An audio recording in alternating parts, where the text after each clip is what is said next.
మిత్రులారా, ఈరోజు రేపు చూసుకున్నట్లయితే రాజకీయాలు మొత్తం కమర్షియల్గా మారిపోయినాయి. చాలామంది రాజకీయ నాయకులు తమ ఆస్తుల్ని తమ అంతస్తుల్ని కాపాడుకోవడానికి రాజకీయాలను అడ్డం పెట్టుకొని కోట్ల రూపాయలు ప్రజాధనాన్ని కొల్లగొట్టడానికి రాజకీయాల్లోకి వస్తుంటారు. అక్కడక్కడ మనం చూస్తుంటాం.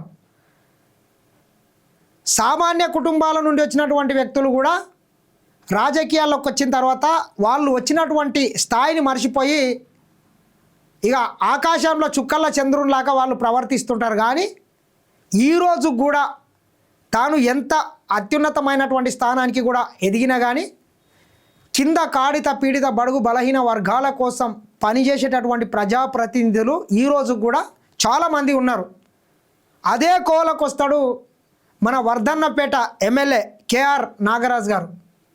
సుదీర్ఘకాలంగా ఆయన పోలీసు వృత్తిలో ఉండి వివిధ హోదాల్లో పనిచేసి 2023లో ఆయన చివరిసారిగా నిజామాబాద్ సిటీ పోలీస్ కమిషనర్గా బాధ్యతల నుంచి ఆయన పదవి విరమణ పొందిన తర్వాత వర్ధన్నపేట నియోజకవర్గం నుంచి కాంగ్రెస్ పార్టీ అభ్యర్థిగా ఎమ్మెల్యేగా గెలిచిన తర్వాత ఆయన తన సొంత నిధులతోని ఇచ్చిన మాట ప్రకారం చాలామంది పేదోళ్ళ కోసం గరీబోళ్ళ కోసం ఇళ్ళని ఆయన సొంత నిధులతోని కట్టిస్తున్నాడు.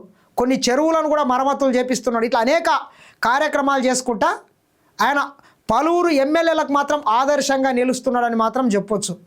ఒకసారి మీరు చూడండి, ఎందుకంటే ఇటువంటి వారి గురించి మనం ఖచ్చితంగా మాట్లాడుకోవాల్సినటువంటి అవసరం కూడా ఉంటుంది. కేవలం ప్రజలకు సేవ చేయాలనేటటువంటి ఉద్దేశంతో రాజకీయాలు వచ్చినటువంటి వాళ్ళు ఈ రకంగా చేస్తుంటారు. రాజకీయం అనేటటువంటిది ఒక బిజినెస్ కాదు, ఒక దందా కాదు. రాజకీయం అనేటటువంటిది 10 మందికి సేవ చేయడం అని మరొకసారి నిరూపించడం ఒకసారి మీరు చూడొచ్చు.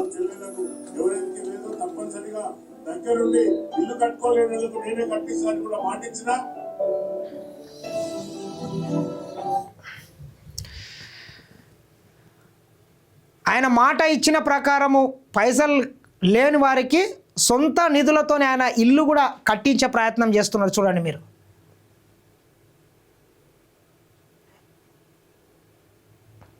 ఈ రకంగా ప్రజాప్రతినిధులు కూడా చాలామంది మనం చచ్చిపోయేటప్పుడు ఏం కట్టుకపోము, ముందుకు రాండి, మీ ఆస్తుల్ని అంతస్తుల్ని పంచండి. కల్వకుంట్ల చంద్రశేఖరరావు 1000 కోట్ల ఆస్తులు సంపాదించుకోవడం కాదు. కేటీఆర్ పిల్లికి బిచ్చమేయవు, చేయి ఇటువంటి మంచి పనులు చేయి, స్థిరస్థాయిగా నిలిచిపోతావు.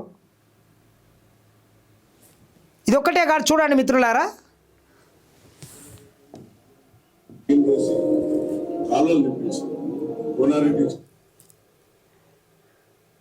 మీరు చూసారు, నా సొంత నిధులతో కాలువలు క్లీన్ చేసి కాలువలు నింపించారు. కోనారెడ్డి చెరువు ఈరోజు సస్యశ్యామలంగా నిండి మత్తడి పోసినందుకు రైతులు చాలా ఏం చేశారు. ఇట్లా ఒక ఇండ్లే కాదు, చెరువులు కావచ్చు, ఇట్లా అనేక పథకాలను అయితే ఆయన సొంత నిధులతోని వెచ్చించుకుంటా తను నమ్మి తన కోసం నిలిచినటువంటి ప్రజల పక్షాన ఆయన నిలుస్తున్నందుకు నిజంగా ఇటువంటి వాళ్ళు చాలా ఆదర్శనీయం. చాలా ఇటువంటి ఎమ్మెల్యేలు, ఎంపీలు, ప్రజాప్రతినిధులు మాత్రం ముందుకొచ్చి వారి కోసం, వాళ్ళని గెలిపించుకున్నటువంటి ప్రజల కోసం తమ వంతు, ఏదో ఒక సినిమాలో ఒక డైలాగ్ ఉంటుంది, ఊరు నీకు శానా ఇచ్చింది నీవు తిరిగి ఇవ్వాలని ఒకటి ఉంటుంది కదా, అట్లా మనం కూడా ఉన్న దాంట్లో కొంతనో రూపాయల చారణనన్న ఇట్లా సంక్షేమ కార్యక్రమాల కోసం ఉపయోగిస్తే బాగుంటుంది. కొంతమంది ఉంటారు 1000 కోట్లు ఉన్న పిల్లికి బిచ్చమేయరు, కొంతమంది లేకుండా అని పంచి పెడుతున్నారు. ఏది ఏమైనా వర్ధన్నపేట నియోజకవర్గం ఇది ఎస్సీ రిజర్వ్డ్. ఒక ఆదర్శవంతమైనటువంటి పనులతోని ఎమ్మెల్యే గారు ఒక మంచి కార్యక్రమాలను తీసుకున్నారని మాత్రం చెప్పొచ్చు.